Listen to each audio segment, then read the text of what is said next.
ሰላም ጤና ይስጥልን እጅጉን የተወደዳችሁና የተከበራችሁ የአዲስ ስፖርት ቤተሰቦቻችን እንደምን አላችሁልን? ከእናንተው ከሆነው ከአዲስ ስፖርት የዩቲዩብ ቻናላችን አዳዲስ ስፖርታዊ ጉዳዮችን ልናካፍላችሁ እነሆ ዛሬም በድጋሚ ተገናኘን። ስለምታደምጡን፣ ስለምትከታተሉን ቆይታችሁ በሙሉ ከኛ ጋር ስለሆነ እጅጉን ከልብ አድርገን ነው የምናመሰግነው። በዛሬው የዕለተ እሁድ የአመሻሹ የስፖርት የመረጃ ሰዓታችን ላይ የተለያዩ አዳዲስ ስፖርታዊ ጉዳዮችን የተለያዩ የመረጃ ምንጮችን በመጠቀም ወደ እናንተ የምናደርስ ይሆናል። በተለይ ትልልቆቹን ክለቦች አርሰናል፣ ማንቸስተር ዩናይትድ፣ ቼልሲ፣ ሊቨርፑል፣ ማንቸስተር ሲቲ፣ ሪያል ማድሪድ፣ ባርሰሎናን ጨምሮ ሌሎችም የአውሮፓ ታላላቅ ክለቦችን የተመለከቱ የዝውውር ጉዳዮችን ዛሬ በስፋት ትልልቆቹ የአውሮፓ ሚዲያዎች ያወጧቸውን መረጃዎች ወደ እናንተ እናደርሳለን። እንደተለመደው ደግሞ የዓለም ዋንጫ መረጃዎችንም እያነሳን ቆይታን የምናደርግ ነው የሚሆነው። ምክንያቱም ዛሬም የዓለም ዋንጫ ሌሎች ጨዋታዎች ቀጥለው ይደረጋሉ። ስለነሱም በስፋት እናነሳለን። ብቻ እናንተ እስከ ፕሮግራማችን ፍጻሜ ከኛ ጋር ቆዩ። ቪዲዮአችንን ላይክ፣ ቻናላችንን ሰብስክራይብ እያደረጋችሁ ከኛ ጋር እንድትቆዩ በአክብሮት ጋብዛለሁ። ከመሸጋገሪያ በኋላ በድጋሚ ተመልሰን እንገናኛለን። አብራችሁኝ ቆዩ።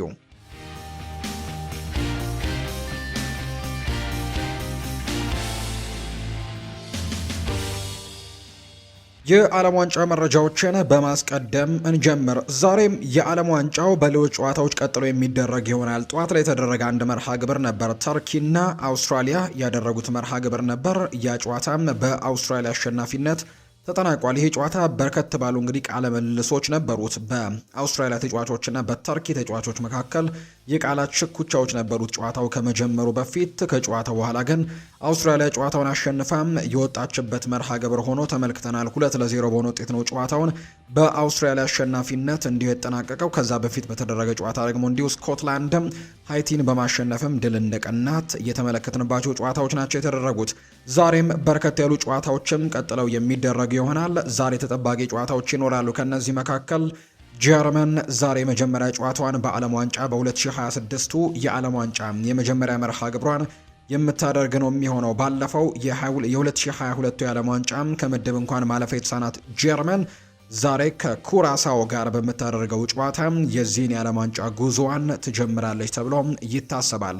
ጀርመኒ ዛሬ ልክ ምሽት 2 ሰዓት ሲል ከኩራሳው ጋር የምታደርገው ጨዋታ በርካቶች በጉጉት ይጠብቁታል። ሌላኛው ምናልባት ትልቅ ፉክክር ይታይበታል ተብሎ የሚጠበቀው የዛሬው ጨዋታ የኔዘርላንድ ብሔራዊ ቡድንና የጃፓን ብሔራዊ ቡድን የሚያደርጉት ጨዋታ ነው። ጃፓን ወሳኝ ተጫዋቾቿን ምንም እንኳን በጉዳት ምክንያት ብታጣም የሊቨርፑሉ ዋታሮ ኤንዶና የብራይተኑ ካኦሩ ሚቶማ ከዚህ ብሔራዊ ቡድን ጋር እንደሌሉ የሚያሳዩ መረጃዎች አሉ በጉዳት ምክንያት። ነገር ግን ዛሬም ለመፎካከር ከኔዘርላንድ ብሔራዊ ቡድን ጋር ትልቅ ጨዋታ ታደርጋለች ተብሎ ይታሰባል። የሮናልድ ኪውመን ቡድን የኔዘርላንድ ብሔራዊ ቡድን በዚህ ዓለም ዋንጫ ስኬት መጓዝ ይችላል። በርካቶች በጉጉት የሚጠብቁት ጨዋታ ነው። በተለይ በመከላከሉ ዘርፍ ላይ በጣም ጠንካራ የሚባል ስብስብ አላቸው። እነ ቨርጂል ቫን ዳይክ፣ እነ ዣን ፖል ቫን ሄክን ጨምሮ እነ ቫንዳቬን እነ ናታናኬ በርከት ያሉ የመከላከል ስፍራ ላይ በጣም ጥሩ የሚባሉ አማራጮች እንዳሏት በርካታዎች ያነሳሉና የዛሬው ጨዋታ ግን ይጠበቃል። የኔዘርላንድ ብሔራዊ ቡድን ከጃፓን ብሔራዊ ቡድን ጋር ነው ልክ ምሽት 5 ሰዓት ሲል ጨዋታውን የሚያደርገው።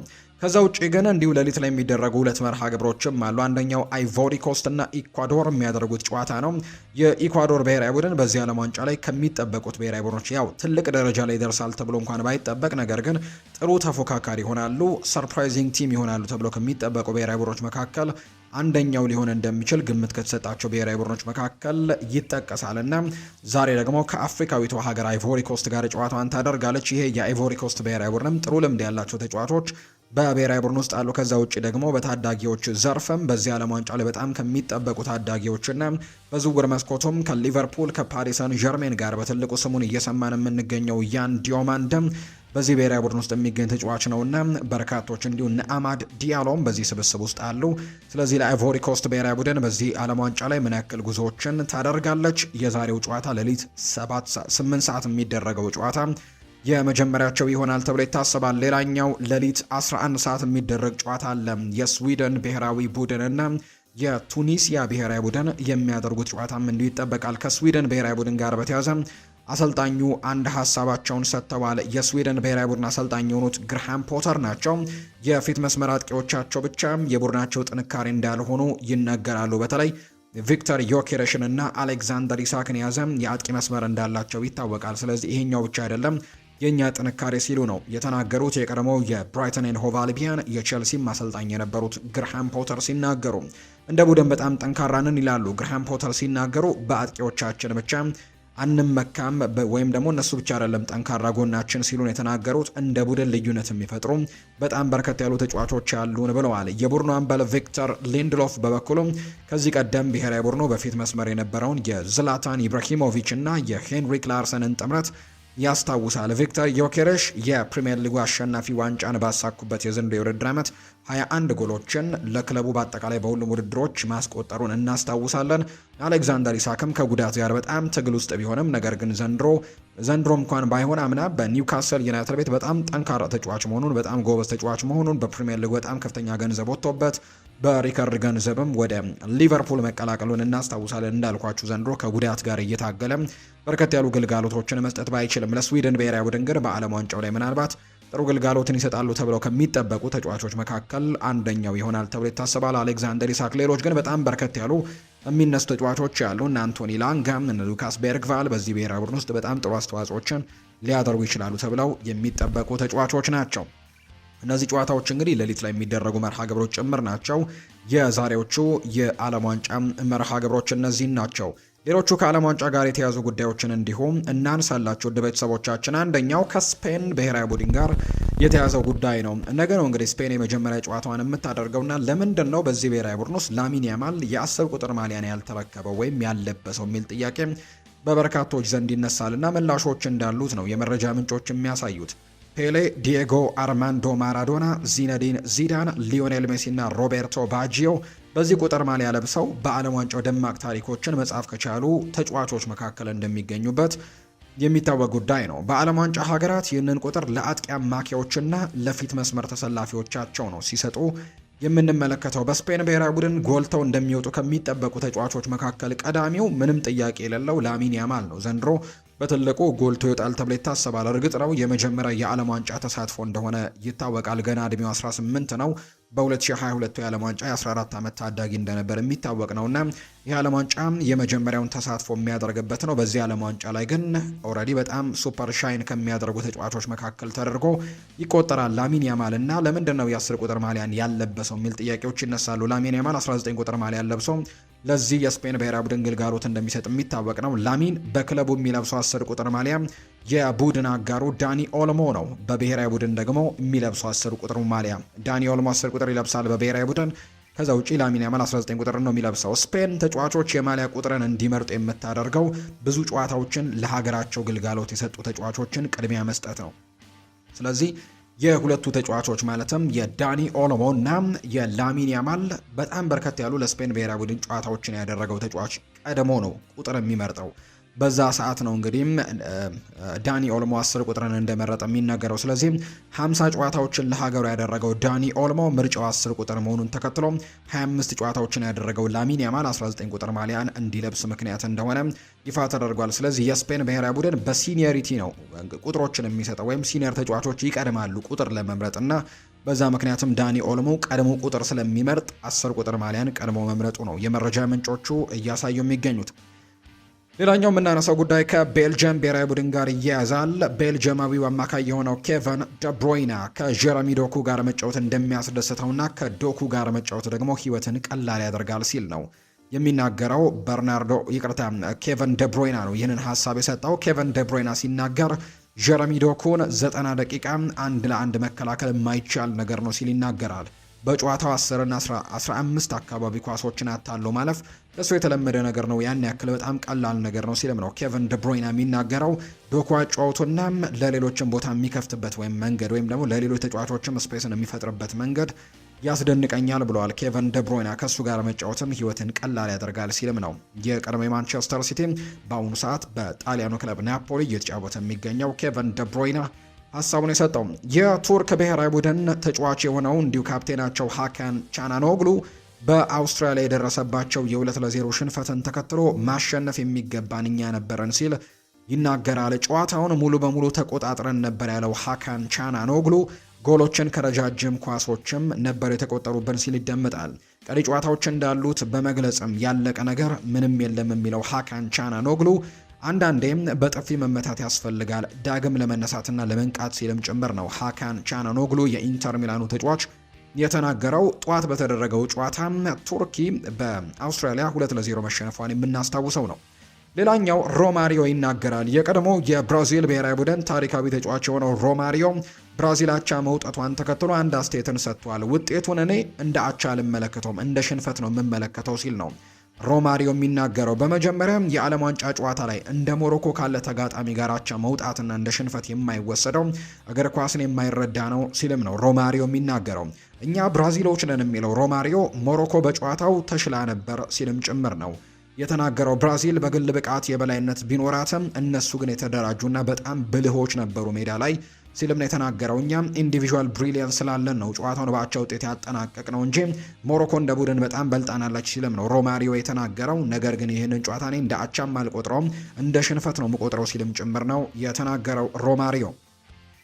ሞሮኮም የአፍሪካ ውድድሮችን ከዚህ በኋላ ለተወሰኑ ጊዜያት እንደማታዘጋጅ ይፋ አድርጋለች። አሁን ትልቁ ትኩረቴም የዓለም አቀፍ መድረኮችን ማዘጋጀት ነው ስትል ነው ይፋ ያደረገችው። የሞሮኮ ናት ይህንን ይፋ እንዳደረገች እየተገለጸ የሚገኘውና የሰሜን አፍሪካዊቷ ሀገር ሞሮኮ በቀጣይ ዓመታት የአፍሪካ ውድድሮችን ለማዘጋጀትም ያን ያክል ፍላጎት እንደሌላትና ዓለም አቀፍ ውድድሮች ላይ በይበልጥ ትኩረት አድርጋ እንደምትሰራ የመረጃ ምንጮቹ ይፋ አድርገዋል። የሞሮኮ እግር ኳስ ፌዴሬሽን ፕሬዝዳንት የሆኑት ፋውዚ ላይካ ውሳኔው ትኩረታችንን በዓለም አቀፍ ውድድሮች ላይ ለማተኮር በማሰብ የተወሰነ ውሳኔ ነው ሲሉ ጭምር ነው የገለጹት። ፕሬዝዳንቱ በቀጣይ ትኩረታቸው በ2029 የዓለም ክለቦች ዋንጫን ስለማዘጋጀትና የ2030 የዓለም ዋንጫን ደግሞ ስለማዘጋጀትም ሀሳቧ እንደሆነ ይፋ አድርጋለች። ከዛ ውጭ ግን ሌሎች የአፍሪካ ውድድሮች ላይ ያን ያክል አሁን የማዘጋጀት ፍላጎት እንደሌላቸው የሚያሳዩ መረጃዎች ናቸው ይፋ እየተደረጉ የሚገኙት። ሌላኛው ከዓለም ዋንጫ ጋር በተያያዘ የምናነሳው ጉዳይ ሶማሊያዊው ዳኛ ከፊፋ ክፍያውን ሊያገኝ እንደሆነ ይፋ ተደርጓል። የአሜሪካም ለዓለም ዋንጫው ወደ ሀገሯ እንዳይገባ ክልከላ ከጣለችባቸው ሰዎች መካከል አንደኛው የዓመቱ የአፍሪካ ምርጥ ዳኛ የተባለው ኦማር ኦርታ እንደነበር ይታወሳል። ከፊፋ ክፍያ ሊፈጸምለት እንደሆነ ግን አሁን ላይ እየሰማን ነው። ፊፋ ኦማር ኦርታም በውድድሩ በሚኖረው ተሳትፎ ያገኝ የነበረው የገንዘብና ጥቅማ ጥቅሞች ክፍያን እንደሚከፍለው ነው ይፋ ያደረገው። ዳኛው በአሜሪካው እገዳው ከተላለፈበት በኋላም ዩኤፋ የአውሮፓ ሱፐር ካፕ የፍጻሜ ጨዋታን እንዲመራ መርጦታል በፓሪስ ሳን ዠርሜን እና በአስተን ቪላ መካከል በሚደረገው ጨዋታ። ከዛ ውጪ የሀገሪቱ ፖለቲከኛና ባለሀብት የሆኑ ሰው ደግሞ $50,000 እንደሰጡት ቃል ተገብቶለታል። ከዛ ውጪ የሀገሪቱ ፕሬዝዳንት ባለ 5 መኝታ መኖሪያ ቤትም በሽልማት መልክ እንዳበረከቱለት ጭምር የሚታወቅ ነው። አሁን ደግሞ ፊፋ ክፍያውን እንደሚሰጠው የሚያሳዩ መረጃዎችም ይፋ እየተደረጉ እንደሚገኝ ነው ዘገባዎቹ የጠቆሙት። የኳታር ብሔራዊ ቡድን ለጎል አስቆጣሪዋ ትልቅ ሽልማት እንዳዘጋጀች ይፋ ተደርጓል። ለዓለም ዋንጫ 1 ነጥብ ያስገኘውን ታሪካዊ ጎል ያስቆጠረው ኮኪ ቦለም ኳታር እግር ኳስ ታሪክ ትልቁን ሽልማት ሊበረከትለት እንደሆነ ነው ይፋ የተደረገው። እየወጡ ባሉ ዘገባዎች መሰረት ተጫዋቹ $3 ሚሊዮን እና የ2026 የሮልስ ሮይስ መኪና ሊሸለም መሆኑ ይፋ ተደርጓል። እንግዲህ የተጫዋች ኮኪ ቦለም የሚበረከትለት መኪና በልዩ ሁኔታ ተሰርቶ እንደሚቀርብለትም ነው የተነገረው። የኳታር ፐብሊክ ኢንቨስትመንት ፈንድ ይህንን ውድ ሽልማት ለተጫዋቹ እንደሚያበረክትም መረጃው እየጠቆመ ይገኛል። የኳታር የመጀመሪያ የዓለም ዋንጫ ነጥብን ያሳካው ኮኪ ቦለም ለኳታር ያስቆጠረው 22ኛ ጎሉም እንደሆነ ጭምር ነው ይፋ የተደረገው። ዛሬ ጀርመን እና ኩራሳው ጨዋታ እንደሚያደርጉ ይታወቃል። የዓለም ዋንጫ ጨዋታዎች ዛሬም ሲቀጥሉ ጀርመን ከኩራሳው ጋር ነው የምትጫወተው። ጀርመን አሸናፊነት ቅድመ ግምትን ባገኘችበት በዚህ ጨዋታ በርካታ ጎል ይቆጠራል ተብሎም ነው በርካቶች ግምቶቻቸውን ያስቀመጡት። ከዓለም ዋንጫው ስኬታማ ሀገራት አንዷ ጀርመን ባለፉት ውድድሮች ገና ከጅማሮ ነበር የተሰናበተችው። በአሁኑ የዓለም ዋንጫ አሰልጣኝ ጁሊያን ናግልስመን ያለፈውን ጥሩ ያልሆነ ውጤት ለመቀየር ተዘጋጅቷል። የብሔራዊ ቡድኑ የመሃል ሜዳ ጥሩ አቅም ያላቸው እነ ፍሎሪያን ቬርትስ እና ጀማል ሙሲየላም ነው የሚመሩት። የጀርመን ተጋጣሚ የሆነችው ኩራሳው በካሪቢያን የምትገኝ አነስተኛ ደሴት ስትሆን 185,000 የህዝብ ቁጥር ነው ያላት። ሀገሪቱ በዓለም ዋንጫ ታሪክም በውድድሩ የተካፈለች ትንሽ ሀገር በመሆንም ታሪክን ጽፋለች። የኩራሳው ብሔራዊ ቡድን ለመጨረሻ ጊዜ ያደረጋቸውን 10 የማጣሪያ ጨዋታዎች አልተሸነፈም። የብሔራዊ ቡድኑ በርካታ ተጫዋቾችም በኔዘርላንድ ያደጉ ሲሆን ጨዋታ ተቆጣጥረው መጫወትም ያስደስታቸዋል። ቡድኑ ትልቅ ቡድኖችን ሲገጥምም ሊያሳይ የሚችለው እንቅስቃሴ በርካቶች የሚጠብቁት ነው። ዛሬ ምሽት ደግሞ ተጠባቂው ጨዋታ ይደረጋል ተብሎ ነው የሚጠበቀው። ክለቦችን የተመለከቱ ስፖርታዊ ጉዳዮችን ወደ እናንተ እናድርስ። የማንቸስተር ዩናይትድ ጉዳዮችን በማስቀደም እንጀምር። ማንቸስተር ዩናይትዶች በክረምት የተጫዋቾች የዝውውር መስኮት ሳንድሮ ቶናሊን እና ሉዊስ ሆልን በጋራ እንደማያስፈርሙ ይፋ ተደርጓል። ምክንያቱም ክለቡ ኒውካስል ዩናይትድ ለእነዚህ ሁለት ተጫዋቾች በጋራ ከ130 እስከ 140 ሚሊዮን ፓውንድ አካባቢ ሊያስፈልግ እንደሚችል እየተነገረ ይገኛል። ማንቸስተር ዩናይትዶች ደግሞ ይህ እጅግ በጣም ውድ እንደሆነ ጭምር ይሰማቸዋል እየተባለ ይገኛልና በዚህ መሰረትም ማንቸስተር ዩናይትድ እነዚህን ሁለት ተጫዋቾች በጋራ ያስፈርማል ተብሎ እንደማይጠበቅ ነው ዛሬ ጠዋት ፋብሪዚዮ ሮማኖ የመረጃ ምንጭም ይፋ ያደረገው። ማንቸስተር ዩናይትዶች ባለፉት ቅርብ ቀናትም ጭምር ከሉዊስ ሆል ወኪሎች ጋር ግን ጥሩ የሚባል ግንኙነትን አድርገዋል። ከፍተኛ ፍላጎት እንዳላቸውም ነው የነገሩት። ሆኖም ግን ኒውካስል ዩናይትድ ተጫዋቹን እንዲሸጥ ለማሳመን ግን በጣም ከፍተኛ መጠን ያለው ገንዘብን ማቅረብ ሳይኖርባቸው እንደማይቀር ፋብሪዚዮ ሮማኖ ይፋ አድርጓል። ኒውካስል ዩናይትድ ለዚህ ተጫዋች በጣም ከፍ ያለ ገንዘብን ይጠይቃል ተብሎ ይታመናል። ምክንያቱም አሉኝ ከሚሏቸው ሱፐርስታሮች መካከል አንደኛው እንደሆነ ይታወቃልና የተጫዋች ማንቸስተር ዩናይትድን የሚቀላቀል ከሆነ እርግጥ ነው ተጫዋቹ ወደ ማንቸስተር ዩናይትድ የማምራት ፍላጎቶች እንዳሉት ይፋ ተደርጓል። ከዛ ውጪ ደግሞ ከኤዲ ሃው ጋርም ጥሩ የሚባል ግንኙነት እንደሌለው ነው ይፋ የተደረገውና በዚህ መሰረትም ወደ ዩናይትድ የማቅናት ሰፊ እድል አለው የሚሉ መረጃዎችን በትልቁ እየሰማን እንገኛለን። ዩናይትድ በቅርቡ ሉዊስ ሆልን ለማስፈረምም ጥሩ የሚባል እንቅስቃሴን ያደርጋል ተብሎ እንደሚታሰብ ነው ፋብሪዚዮ ሮማኖ ይፋ ያደረገው። ሌላኛው የምናነሳው ጉዳይ ደግሞ ሪያል ማድሪድ ማንቸስተር ዩናይትድ የዌስትሃም ዩናይትዱን አማካይ ማቴዎስ ፈርናንዴስን ያስፈርማሉ ብሎ ይጠብቃል። ስለዚህ ሪያል ማድሪድ ወደ ማንቸስተር ዩናይትድ ተጫዋች የሚያመራበት እድል ሰፊ እንደሆነ ነው የሚገነዘቡት። የዩናይትድ ፍላጎትና ድርድር አሁን ላይ በጣም የላቀ ደረጃ ላይ በመድረሱ ምክንያት ማድሪድ ለማቴዎስ ፈርናንዴስ ይፋዊ ጥያቄዎችን የማቅረብ እድሉ አሁን እየጠበበ እንደመጣም ሳሙኤል ሎሃረስት የተባለው የመረጃ ምንጭ ይፋ አድርጓል። ይህንን ተጫዋች ለማስፈረም ሪያል ማድሪድ፣ ማንቸስተር ዩናይትድ፣ አርሰናልና ፓሪስ ሳን ዠርሜን ትልቅ እንቅስቃሴዎችን እያደረጉ እንደነበር የምናስታውሰው ነው። ነገር ግን የማንቸስተር ዩናይትድ እንቅስቃሴ ላቅ ያለ መሆኑን ተከትሎ ሌሎች ክለቦች ከዚህ ዝውውር የሚሸሹበት እድል እንዳለና ሪያል ማድሪድም ይህንን ተጫዋች ለማስፈረም ይፋዊ ጥያቄዎችን የሚያቀርብበት እድል እየጠበበ እንደመጣ ነው ይፋ የተደረገው። ጠዋት በነበረው ፕሮግራማችን አሰልጣኝ ሩበን አሞሪም ወደ ኤሲ ሚላን ለመዘዋወር መቃረቡን በይፋ ገልጸንላችሁ ነበር። ነገር ግን ይሄኛው ወደ ኤሲ ሚላን የማምራቱ ነገር ለማንቸስተር ዩናይትድ ትልቅ ጥቅም ይሰጣል ተብሎ ይታሰባል። ምክንያት ከተባለ ሚላንን ለመረከብ በመቃረቡ ዩናይትድ በሚሊዮን የሚቆጠር የካሳ ክፍያን እንደሚያተርፍ ነው ቴሌግራፍ የተባለው የመረጃ ምንጭ ዛሬ ይፋ ያደረገው። ዩናይትድ ለሩበን አሞሪም እና ለአሰልጣኝ ቡድኑ ስንብት እስከ 15.9 ሚሊዮን ፓውንድ አካባቢ ነው የካሳ ክፍያ እንደሚከፍል በየካቲት ተገልጾ የነበረው። ሆኖም ግን ሩበን አሞሪም ኤሲ ሚላንን ለመረከብ ዝግጁ በመሆኑ አሁን ላይ ይህ የገንዘብ መጠን በከፍተኛ ሁኔታ ይቀንስለታል ተብሎ ለማንቸስተር ዩናይትድ እንደሚጠበቅ የመረጃ ምንጩ ይፋ እያደረገ ይገኛል። የአርሰናልን ጉዳዮች ደግሞ እንንገራችሁ። የ18 ዓመቱ አዩብ ቡአዲ በተለይ ትናንትና ብራዚል ከሞሮኮ ጋር ጨዋታን ካደረገች በኋላ በርከት ያሉ ክለቦች ይህንን ተጫዋች ስለማስፈረም እንቅስቃሴዎችን ሊጀምሩ የሚችሉበት እድሉ እንዳለ ይፋ እየተደረገ ነው። አዩብ ቡአዲ ትላንትና ያስመለከተው አቋም በርካቶችን አስደንቋል። ከዛ በፊት ፍላጎት ለነበራቸው ክለብም ትክክለኛ እንቅስቃሴ ማድረግ እንዳለባቸው ያሳየ ሆኗል። በትላንትናው ጨዋታ ላይ 100% ትክክለኛ ረጃጅም ፓሶችን አድርገዋል። 91 በመቶ የፓስ ስኬቶች ነበሩት ወይም ደግሞ ለራሳቸው የቡድን ተጫዋች ኳስን ፓስ ሲያደርግ 91 በመቶ ስኬታማ እንደነበር ነው የተመለከትነው። ከዛ ውጪም የመሬት ላይ ፍልሚያዎችን ወይም ዱዌሎችን ግራውንድ ዱዌል የምንለውን ከ13ቱ 9ኙን ማሸነፍ ችሏል። ከዛ ውጪም 5 ድሪብሎችን ለማድረግ ሞክሎ 3ቱ ስኬታማ እንደነበሩ ነው የተመለከትነው። 2 ጊዜ ኳስን ወደ መጨረሻው 3ኛው ክፍል ወይም ወደ ፋይናል ሰርድ 2 ጊዜ ፓስ ማድረግ ችሏል። 6 የመከላከል አስተዋጽኦችን አድርጓል እና በጣም ጥሩ የሚባሉ ቁጥሮች ነበሩ። በተለይ በአውሮፓ በጣም ትልቅ ልምድ ካላቸው በተቃራኒነት ከነ ካሴቬሮ እና ብሩኖ ጊማሬሽ ጋር ነበር ትላንትና ፍልሚያው የነበረውና በጣም ጥሩ የሚባል እንቅስቃሴን አሳይቶ መውጣት ችሏል። የፈረንሳዩ ክለብ ሊል የአማካይ ተጫዋች የሆነው አዩብ ቡአዲ የዝውውር ዋጋው ከ60 እስከ 70 ሚሊዮን ዩሮ አካባቢ ይሆናል ተብሎ ይታሰባል። አርሰናል፣ ፓሪስ ሳን ዠርሜን እና ሌሎችም ክለቦች በ18 ዓመቱ ሞሮኮዊ ተጫዋች ላይ ፍላጎት እያሳዩ እንደሚገኙ ነው የመረጃ ምንጮቹ እየተናገሩ የሚገኙት። አርሰናል በአሁኑ ሰዓት በአንድ ጊዜ በበርካታ የዝውውር ስራዎች ላይ እየሰራ ነው ተብሏል። የመስመር ዳር አጥቂዎች ወይም ዊንገሮችን ለማስፈረም እንቅስቃሴን እያደረገ ነው። የመሃል ሜዳ ተጫዋቾችን ወይም ሚድፊልደሮችንም ቅድሚያ የተሰጣቸው ኢላማዎች እንዳሉት ይነገራል። ሚኬል አርቴታ ከአንድሪያ ቤርታ ጋር በመሆንም እንግዲህ በእቅድ ዝግጅቱ ላይ በንቃት እየተሳተፈ እንደሚገኝና በቀጣይ ደግሞ ተጫዋቾችን ለማስፈረም ትልቅ እንቅስቃሴዎችን ሊያደርግ እንደሚችል የሚያሳዩ መረጃዎችን እየተመለከትን እንደምንገኝ ነው ዘገባዎቹ እየጠቆሙ የሚገኙት። አርሰናሎች ከአዩብ ቦአዲ ወኪሎች ጋርም ግንኙነቶችን እንዳደረጉ ፋብሪዚዮ ሮማኖ ይናገራል። ፋብሪዚዮ ይቀጥልና ሊል ትልልቅ ክለቦች ለአዩብ ቦአዲ እንደሚመጡ ያውቃል።